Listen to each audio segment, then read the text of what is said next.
नमस्कार, मेरा नाम है अभिषेक पांडे और आप देखना शुरू कर चुके हैं डेली डिस्कशन। और आज के डिस्कशन में हम बात करेंगे अयोध्या की। अयोध्या में भगवान राम के दर्शन करने के लिए उत्तर प्रदेश की असेंबली के सारे विधायक पहुंचे हुए हैं विधानसभा अध्यक्ष के साथ में।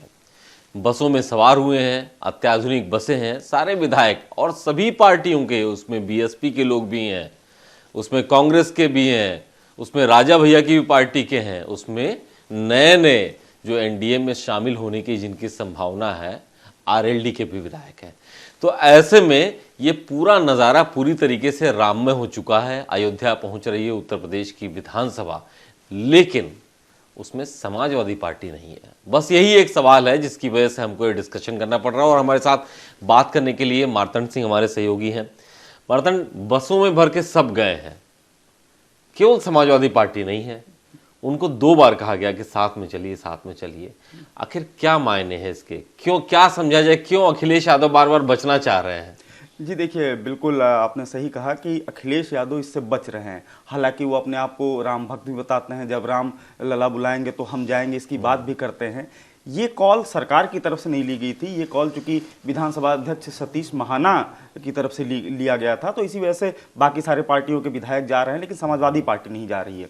आपको एक चीज, इसको थोड़ा सा पीछे जाके देखना पड़ेगा। कल लोकसभा का जब सत्र चल रहा था तो आखिरी दिन असदुद्दीन ओवैसी ने सीधे तौर पे वहां पे बाबरी जिंदाबाद के नारे लगाए। तो कहीं ना कहीं पॉलिटिकल माइलेज लेने की बात, क्योंकि सामने 2024 का चुनाव है और समाजवादी पार्टी हमेशा ये मानती रही कि अल्पसंख्यक वोट जो है उत्तर प्रदेश में अभी तक उनको मिलता रहा। और ये सही भी है, क्योंकि पिछले चुनाव में हमने देखा था जब अखिलेश यादव की सरकार रही है, उसमें मुस्लिम एक मुस्त समाजवादी पार्टी के साथ था और अभी भी समाजवादी पार्टी से ये वोट बैंक जुड़ा हुआ है। तो कहीं ना कहीं अखिलेश यादव को ये डर है कि ये जो वोट बैंक है वो कहीं उनसे छिटक ना जाए। दूसरी चीज ये है कि आरएलडी का आपने जिक्र किया, आरएलडी को लेकर जो है काफी संभावनाएं जताई जा रही हैं। ओम प्रकाश राजभर हो गए, भारतीय जनता पार्टी हो गए, तमाम दावे किए जा रहे हैं। वो विधायक साथ में गए हैं, तो कहीं ना कहीं एक मैसेज जो है साफ तौर पे अब खुलकर सामने आने लगा है कि जो एनडीए के साथ जयंत चौधरी के जाने की बातें, जब भारत रत्न की उपाधि दी गई पूर्व प्रधानमंत्री चौधरी चरण सिंह को, उसके बाद से ये चर्चाएं हो रही थी, तो कहीं ना कहीं ये इसमें झलकता भी है। हालांकि समाजवादी पार्टी के साथ सबसे बड़ी स्थिति यही है कि वो आखिर इस मुद्दे पे किस तरीके से आगे बढ़े, क्योंकि अखिलेश यादव के पुराने बयानों को देखेंगे, वो लगातार कंफ्यूज नजर आ रहे हैं। कभी जाने की बात करते हैं, बुलाएंगे तो जाएंगे, और फिर वो बैकफुट पे आ जाते हैं। तो कहीं ना कहीं 2024 का चुनाव है, अखिलेश यादव फूक फूक के कदम रखना चाह रहे हैं और एक मैसेज देने की भी कोशिश है कि हम दोनों तरफ हैं। लेकिन चूंकि ये राजनीति है, आपको अपना एक स्टैंड क्लियर करना पड़ेगा। अब देखना होगा अखिलेश यादव आगे क्या करते हैं, क्या उनके विधायक बाद में जाते हैं। लेकिन फिलहाल भारतीय जनता पार्टी ने मास्टर भाई देखिए, बाद में जा करके आप, ठीक है, आप अपने आप को साबित करते रहिए, लेकिन अभी आप नहीं गए। अभी एक धन्यवाद प्रस्ताव पे भी 14 विधायक फंस गए, उनकी बड़ी आलोचना हुई। एक विधायक ने तो लिख के दिया कि अरे मेरा नाम हटा दीजिए, मैं तो गलती से हाथ उठा दिया था अपना, मैं पूरा समर्थक हूँ और मैं बहुत प्रसन्न हूँ राम मंदिर बनने से। तो क्या अयोध्या नहीं जाना ये चुनाव का मुद्दा बन सकता है? ये साबित कर देंगे लोग कि देखिए ये रामद्रोही जैसा ट्रेंड कर रहा था बीच में एक समय। बिल्कुल, ये जो है अयोध्या ना जाना अखिलेश यादव का, ये फिर आप देखेंगे कि जब ये विधायक दर्शन करके लौटेंगे फिर इसकी चर्चा शुरू होगी राजनीतिक गलियारों में। जाहिर तौर पे भारतीय जनता पार्टी बड़े अटैकिंग मोड से सपा को घेरने की कोशिश करेगी, क्योंकि हमने देखा जो सदन की जो आपने चर्चा की उसमें जो 14 लोगों ने जो नाम नहीं उठाया, तो भारतीय जनता पार्टी की तरफ से सदन में ही इसका सवाल भी उठाया गया, उनका नाम जाहिर किया जाए कि वो रामद्रोही कौन है। तो कहीं ना कहीं भारतीय जनता पार्टी जिस तरीके से इस पूरे राम मंदिर का निर्माण हुआ, प्राण प्रतिष्ठा हुई, उसको एकदम बिल्कुल ग्रैंड सेरेमनी बनाई गई, और उसके बाद ही से अंदाजा लगाया जाने लगा था कि 2024 का जो इलेक्शन है, कहीं ना कहीं भारतीय जनता पार्टी इसी एजेंडे को लेकर आगे बढ़ेगी। और इसमें अब समाजवादी पार्टी भारतीय जनता पार्टी की इस एजेंडा में फंसती हुई साफ तौर पर दिख रही है। और दूसरी सबसे बड़ी गलती अब अखिलेश यादव ने ये कर दी कि नहीं गए। हालांकि अखिलेश यादव का अपना अलग स्टैंड है, हो सकता है वो कुछ और सोच रहे हों, लेकिन अभी फिलहाल की बात की जाए तो जिस तरीके से भारतीय जनता पार्टी, चूंकि पूरा माहौल उनके पक्ष में है, अभी सर्वे भी आया, सर्वे भी उनके पक्ष में जाता हुआ दिख रहा है। हालांकि वो सर्वे 2 महीने पुराना है, जब नीतीश कुमार अभी शामिल नहीं हुए थे। अब नीतीश कुमार भी शामिल हैं, जयंत चौधरी के भी जाने की बात हो रही है। तो कहीं ना कहीं अब समाजवादी पार्टी को सोचना पड़ेगा कि आखिर जो ये स्टैंड ले रहे हैं उसके क्या मायने निकलेंगे और जनता के बीच में, क्योंकि भारतीय जनता पार्टी ने तो पहले ही एक लाइन खींच दी है 80 वर्सेस 20, यानी कि 80% पे वो एक साथ जो हिंदू वोटों की बात करते हैं और 20% जो अल्पसंख्यक वोट हैं उनको वो मतलब हालांकि लगातार दावा करते रहे कि अब वोट उनको मिलने लगा है और मुसलमान भी उनको वोट कर रहे हैं, और उन्होंने हमने देखा था कि नगर पालिका के चुनावों में मुसलमानों को टिकट भी दिया था। तो कहीं ना कहीं अब भारतीय जनता पार्टी उस स्टैंड पे भी इनको घेरने की कोशिश कर रही है। तो अखिलेश यादव के लिए सबसे बड़ी चुनौती यही है कि आखिर किस तरीके से जो भारतीय जनता पार्टी की वो घेराबंदी है उसको वो पार कर पाते हैं। तो देखना होगा कि अखिलेश यादव का स्टैंड होगा, लेकिन इतना तो निश्चित है कि भारतीय जनता पार्टी ये विधायक जब दर्शन करके लौटेंगे तो और अटैकिंग हो जाएगी समाजवादी पार्टी पर और अखिलेश को घेरने की कोशिश तो करेंगे। आप कह रहे हैं कि अखिलेश यादव भाजपा की पिच पे जाने से बच रहे हैं, नहीं जाने से। तो बाकी पॉलिटिकल पार्टी बसपा क्यों गई, कांग्रेस क्यों गई, और आरएलडी, इसके अलावा और जो छोटी पार्टियां, राजा भैया, ये लोग क्या मतलब, भाई समर्थ राम को तो मानने वाले बहुत लोग हैं, तो ये क्या भाजपा की पिच पे जा रहे हैं या इनको रुख का अंदाजा है कि अगर इस रुख से हटेंगे तो डिरेल हो जाएंगे? बिल्कुल, ये जो आपने आखिरी में कहा कि इस रुख से हटेंगे डिरेल हो जाएंगे, जैसा मैंने पहले कहा कि भारतीय जनता पार्टी ने पहले ही लाइन खींच दी है 80 वर्सेस 20। तो जो 80% वोट बैंक है उस पर जाहिर सी बात है, आज की राजनीति अगर उत्तर प्रदेश की राजनीति देखेंगे तो सबसे ज्यादा राजनीति जो जिस बात को लेकर हो रही है वो है ओबीसी वोट बैंक को लेकर। ओबीसी हिंदू वोट बैंक का धड़ा है और कहीं ना कहीं उसमें भारतीय जनता पार्टी पहले सेंध लगा चुका है। जिस भारतीय जनता पार्टी को पहले सवर्णों और बनियों की पार्टी माना जाता था, अब वो भारतीय जनता पार्टी ने जिस तरीके से ओबीसी वोट बैंक को अपने पास लाया है और समय समय पर चेहरे सामने किए हैं, तो कहीं ना कहीं उस वोट बैंक में सेंध लग गई है। और जो दूसरी पार्टियां, खासतौर से कांग्रेस की अगर स्थिति आप देखें तो राम मंदिर की प्राण प्रतिष्ठा में निमंत्रण जाता है, पहले मना करते हैं, लेकिन फिर जो है वो कहते हैं कि नहीं हम जाएंगे, दर्शन करेंगे। तो प्रदेश की कार्यकारिणी इनकी जाती है और दर्शन करके आती है। तो कहीं ना कहीं बाद में उनको स्टैंड ये समझना पड़ता है कि केवल जो है अल्पसंख्यक वोटों से अब नहीं होगा, साथ में दूसरा वोट बैंक चाहिए। और चूंकि जो ये राम मंदिर का जो मुद्दा था, भारतीय जनता पार्टी लगातार बुनाती रही। आप देखिए कि 2017 में जब यहां सरकार बनती है उसके बाद फैसला आता है, सरकार रिपीट कर जाती है भारतीय जनता पार्टी की।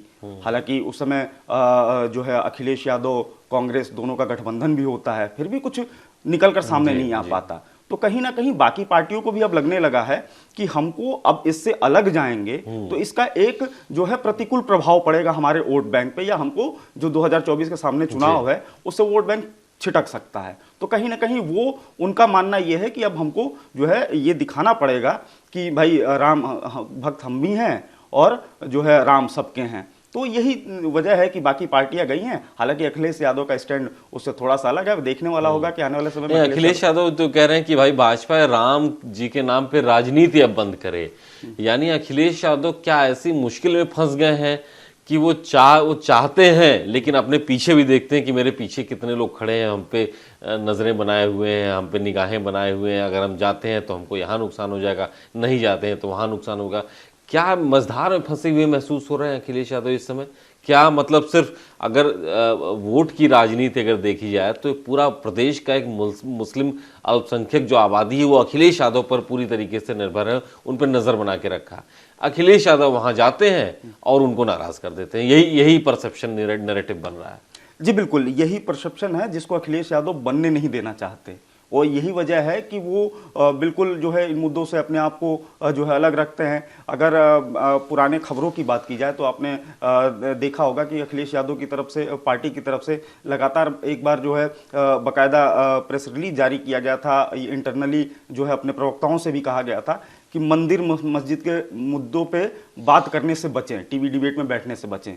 तो कहीं ना कहीं अखिलेश यादव को यह भी इल्म है कि इसका नुकसान भी हो रहा है। अगर हम मस्जिद के पक्ष की बात करते हैं या अल्पसंख्यकों के पक्ष की बात करते हैं तो एक तरफ जो है हिंदू वोट बैंक खिसकता है। स्वामी प्रसाद मौर्य को ले लीजिए, जो परसेप्शन बना, स्वामी प्रसाद मौर्य ने जिस तरीके से बयानबाजी की, अखिलेश यादव या यूं कहें समाजवादी पार्टी के जो पुराने लोग थे, मुलायम सिंह के समय से जुड़े हुए थे, उन लोगों ने पार्टी छोड़ दिया। अभी 2 दिन पहले ही जो मनोज पांडे हो गए और ये तमाम विधायक हैं, उन्होंने भी स्वयं प्रसाद मौर्य की आलोचना की कि ऐसा नहीं होना चाहिए, हिंदू धर्म पे या टिप्पणी ना करें या आस्थाओं पे चोट ना पहुंचाएं।